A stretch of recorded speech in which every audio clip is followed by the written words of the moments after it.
Hi, welcome to my little new series that I'm gonna try, see if it works. My name's Daniel, and I've had this YouTube channel for many years and always worked on different things, but mainly my interest is engines. So what I want to do here is to document my restoration of an old German, but Danish-owned motorcycle from 1953, a Victoria KR26 Sport. And I'm starting here. Hopefully it's done in about 2 months, because I ordered a painter to do the paint job. I have the date set. So right now I'm taking apart the bike, trying to show what I find and showing you what can go wrong and stuff, and this all takes place in my little workshop, just to see if there's any interest in this and to document the journey of restoring this very old bike with a Danish sidecar. A sidecar that has been built only for a few years. Yeah, it's been very rough to find it, but I will show you in a moment. So yeah, this is my workshop. This is where I sit and have a drink. Right now it's cold. Just because I just landed, it's super hot.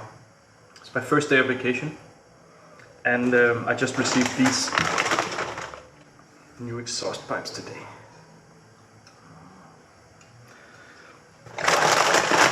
For the Victoria. And then I shopped chemicals for cleaning aluminium and metal, and it's gonna be very interesting to see if this works, if anyone has any interest in it. So little backstory: I bought the bike 4 years ago from a guy where we traded bikes, and I kind of wanted this bike because it's from 1953, the same year as my mom is born, so it has like a value for me, I guess. The bike, I was told, could not start. It had a sidecar with it, and so the price was negotiable. I bought the bike, I brought it back here to the workshop, and within a few minutes I had it running. It was the timing was totally off. Then I just re-registered, put it in my name. I've driven it maybe 100 kilometers in total because it's been unreliable. Timing off, what's it called, the carburetor was not set correctly, the spark plug was loose, and there's been a lot of like stupid things. To make the whole thing more funny, then yesterday when I decided to record this, I go to YouTube, search Victoria KR26, and the first video I find is a video of me trying to kick it in the parking lot of my work. So one of my colleagues filmed it and put it on YouTube 3 years ago. The only comment on there was, hey, that's my old bike that my dad bought in '73. I got it in '86 and restored it and sold it in 2015. So that's around, he restored it, sold it. There was this guy in between, and then I took over. Kind of funny. I will show the thing, clips or link or whatever. So yeah, I will try to get in contact with the guy because I would like to know more story behind the restoration, maybe where they got it from in '73. It's not, Victoria KR26 is not a particularly expensive bike, or not, I won't say good, but they trade for, let's say, 2,000 euros in a good condition. My plan with this restoration is it will cost more than 2,000 because I want to have a bike that's reliable, will start every morning I go out and kick it. It will have this weird Danish sidecar that has some history to it. It will have 12 volts instead of the original 6, and then LED lamps. So it's kind of modern, but still not. And of course we're going back to original historical correct license plates. yeah, let's see where that takes us.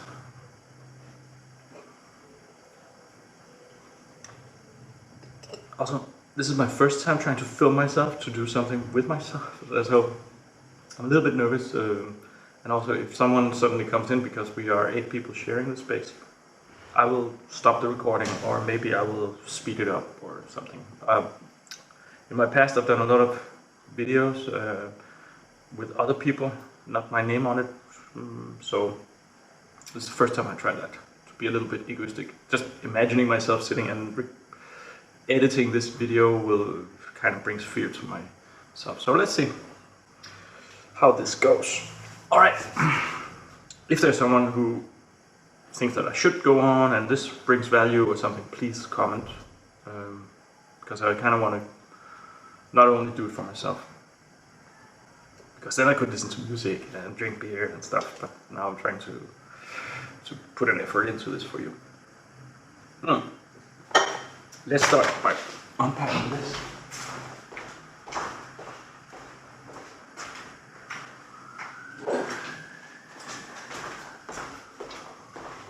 So unfortunately, the workshop is a little bit of a mess right now, because we have just had a corona crisis, then came a heat wave, and next week we have a big cleaning up day. So next week it will look nicer. Right now it's a little bit of a mess, and partly my fault.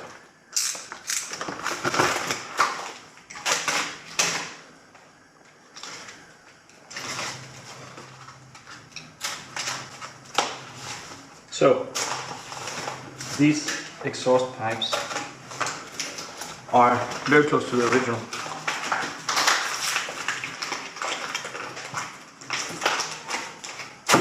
I opened it at home just to make sure. Very close to the original. They're not renovated ones and then re-chromed. They are newly produced, and there's a little bit of errors there, but the chrome looks really nice. And from what I can see from outside, it's also the same noise cancellation system there is in there, just from looking in here. And as this is a 2-stroke, this is very important. 2 strokes are very critical of the back pressure in the exhaust, the resonance.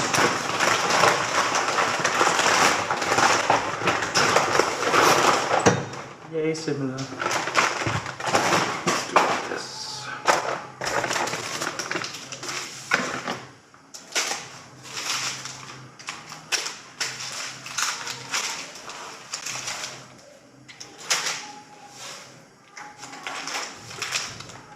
So, why should I show you how to restore an old bike, which is very simple? I've been in this workshop for 7 years, 6 years. And I found a lot of people don't know like the small ins and outs of motorcycles. They like them, but they're not really into them. So, this bike is extremely simple. There isn't much to it, but maybe someone wants to learn something from that. I also have a Harley Davidson 1971, which last year I took the whole engine off. Not rebuilt, but renovated it. It was bad. So that would probably have been more useful for a lot more people, but I know that YouTube is full of videos of Harleys, and I'm not actually a Harley guy. I got a Harley, but that was all mostly coincidence. I've had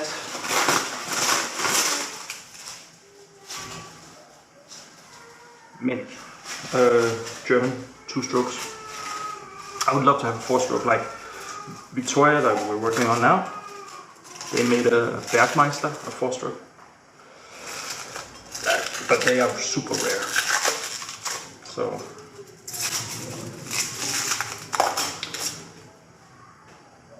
look at this. Nice. Very nice. And to fit with that. We have new clamps, similar to the original ones. The original ones were star-shaped, but they break. So these have been developed instead. I've also read that you could use some motor goods. I'm sorry, there's a baby crying next door.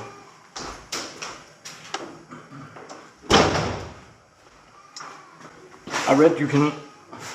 Didn't even help. No, I read that you can use exhaust pipes from a Moto Guzzi 1987, and they are much better quality than the original ones. But I'm gonna go with these for now because of chrome.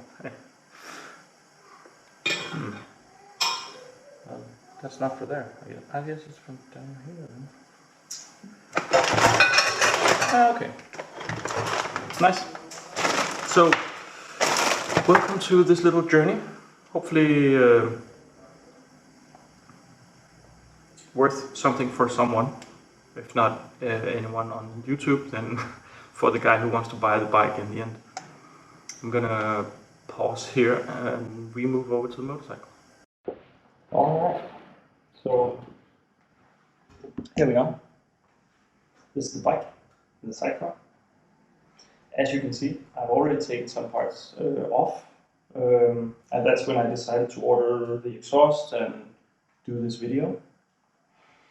So I'll just briefly show you the bike. You're standing on a table, so it's a little bit messy right now. That will hopefully be better in a moment. I kept it like this to show you. So bike 1953 Victoria from Nuremberg in Germany. It has been ridden around 10,000 kilometers since new. It's original, the frame and the engine number match. There's a little sign from the dealership in Odense on Fyn, here in Denmark, from when it was sold. I have a plan of going to the archives and see if I can find the original seller, because I was so lucky that when I bought it, there was a box of stuff with it, and the license plate for the sidecar was in there. That is not from 1953, but it's from around 58. So I should be able to see who owned it in 1958. Anyway, I will just grab the camera and show you around it. So it has these driving lights. I think I will convert them to what's it called, flash turn signals. Then we have the engine. Someone decided that an aluminium top should be black. That is not true. This is pig iron, should be black always, because it rusts. But the aluminium top was actually a feature in the 50s where they said light metal top. So I want to remove that paint and get it back to the original aluminium. The shifters show here the gears, because this was designed as a sidecar vehicle, so you should be able to see you're in a gear or not. There's not a feature of like putting it into neutral easily, which you see on some of the military machines from the time. Someone put on some rubber that's not fitting, screws that are not fitting, bad electrical wiring. Someone changed the ignition coil to this kind. Normally the ignition coil on this bike is inside the ignition system. Anyway, we can also see that it has had like mud guards. A lot of holes have been drilled over time. So I have a passenger seat somewhere which is brand new, which fits some of the holes, but some holes should not be there. I don't know if I will do much about that. It's weird construction in the rear suspension. This is not with a swing arm like you know from modern bikes, but the suspension, or the wheel, is attached to the suspension. So it's actually a rugged frame, and while the shock absorbers are sitting here holding the wheel, which is quite interesting construction. If we go on the other side, I've taken off the chain guard, as you can see, taken off the ignition system cover, and the carburetors and the exhaust. Easy to take off stuff. I'll show you in a bit where they are. The frame of the sidecar is from a Stipe LS200. So my suspicion is that Star, the Danish company, bought the license for the frame and built their own cart. Unfortunately, it's slightly different. It is about an inch or 2.5 centimeters wider than the LS200. So it has 2 more springs for the seat, and that means that some seating and interior will not fit, and I have to custom make that. Also, there's supposed to be a windscreen, which I've put somewhere. I have to find it. So we make a new plexiglass windscreen for it. If I can find something similar to a wind protector, I will also do that.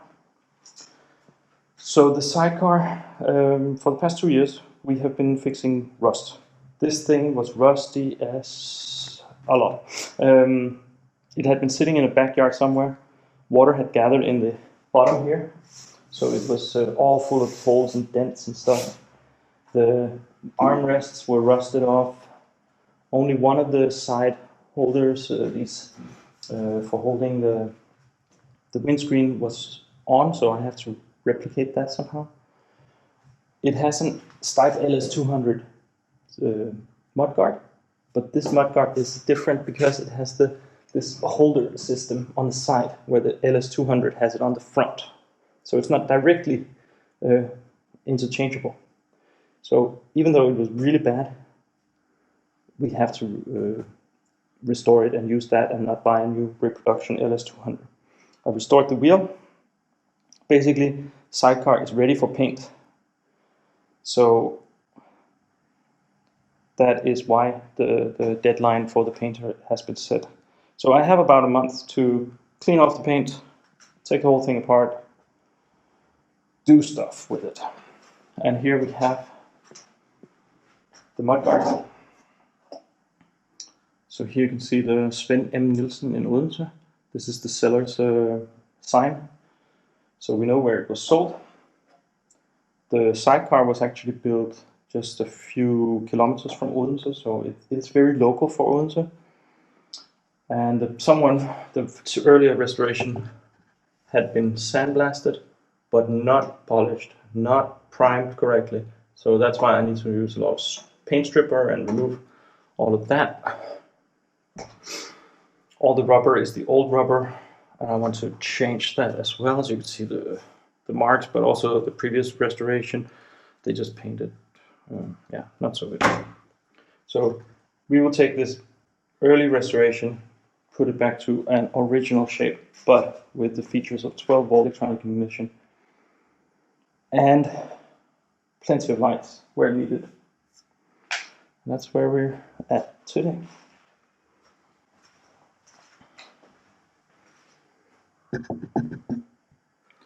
So one of the things I want to do today is to take some more stuff off, and then I'm gonna put in this miracle product called Evaporust. Evaporust, I've only been able to get this recently, but I learned from a YouTube channel. Can't remember him right now, but I will link in the description, where he is sponsored by them. And you can basically take old dirty rust metal and it turns like new. And actually I've done that on the cellar and the stuff comes out like new. It's really amazing product. I feel it is very harmful, but they write on it that it's like water based and nice and you can just pour it out and stuff. So I'm gonna trust them, but I don't know how it works. It just works. Another thing, I showed you earlier the chemicals for aluminium, so I'm gonna today take all these metal parts, iron parts, put them in Evaporust. Then I'm gonna do the aluminium parts, put them in a solution of oxalic acid. I don't know what it's called in English. And those two things, so we have the aluminium in one bucket, the iron in one bucket, should give us brand new parts tomorrow, basically. The aluminium parts are hope to shine up afterwards with something else called Wiener Kalk in Danish. Vienna chalk. I don't know what it's called. But those were the chemicals I showed you earlier. I actually will look them up so I can give you the right names for it in English. But yeah, I'm gonna stop the video here, take off a lot of stuff and show you this chemical process that's gonna happen overnight, and then continue tomorrow.